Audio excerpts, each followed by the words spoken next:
কিরে, আজকে তো ভোর রাইতে এসে রেখে রোজা, তাহলে এসে আজান দিয়ে দিছে, তারা বিড়া পড়তে হবো না? চল যাই। তাহলে তুই যা, কালকে থাকা মানে শরীরে বেশি ভালো না। দেখ, এই 11 মাস পরে আসে রমজান।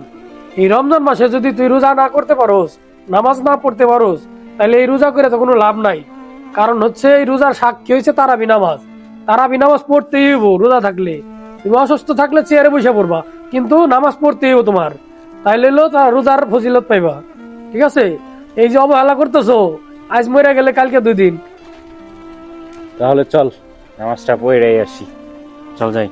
প্রিয় বন্ধুরা, দেখতে দেখতে রমজান মাস চলে আসলো।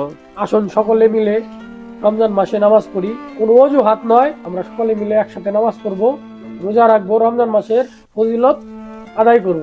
এবং খারাপ কাজ থেকে দূরে থাকবো, কারো সাথে খারাপ ব্যবহার করব না, ছোটকে আদর করব, বড়কে সম্মান করব।